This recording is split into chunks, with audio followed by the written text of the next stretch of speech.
सर्दियों में ठंड बढ़ने से कोहरा हो जाता है और हमें आर पार दिखाई नहीं देता।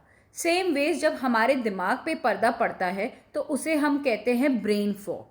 आपने तो सुना ही होगा कि हमारे बड़े बुजुर्ग कहते हैं कि इसकी अक्ल पे पर्दा पड़ गया है। ऐसी सिचुएशन में हमारे सोचने समझने की शक्ति कम हो जाती है। हमें लगता है कि हर चीज़ नेगेटिव है। हम जब दो लोग आपस में बात कर रहे होते हैं तो हमें लगता है वो हमारे अगेंस्ट कॉन्स्पायर कर रहे हैं। हमें हर चीज़ में फॉल्ट, गलतियां ढूंढने का शौक हो जाता है। हमें लगता है कि ये मेरे साथ ही क्यों हो रहा है। हम हमेशा उस बेचारे मोड में रहते हैं कि मैं बेचारी, मैं बेचारा, मेरे साथ ही हमेशा ऐसा क्यों होता है। That is the time when you feel that you have brain fog. And reasons ये हैं कि आप अपनी कोई भी एक पुरानी चीज़ को लेकर पकड़ कर बैठे हैं। You are not letting it go. Also आप एक्सेप्ट नहीं कर पाते। नॉट ऑलवेज द पीपल और द वर्ल्ड और the situation will be according to you. So you need to accept that things can be sometimes in a different way. You need to accept the situation.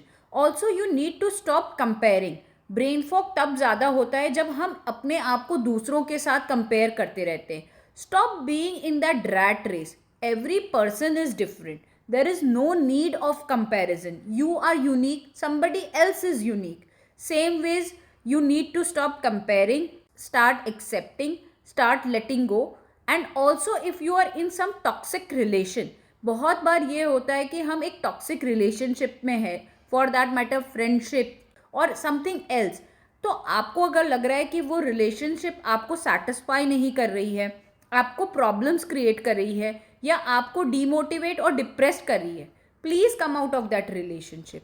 You will find many more people in life. To clear the brain fog, first accept that you are into that situation. Problem तब होती है जब लोग उस situation को मानने के लिए ही तैयार नहीं होते. Once you have accepted and understood that you need help, talk to somebody. Talk to your friend that ये सिचुएशन है. Talk to a consultant. You can approach anyone. There is no harm in talking to anyone about your problem. Start meditating. Take up a hobby. Travel. Just go out.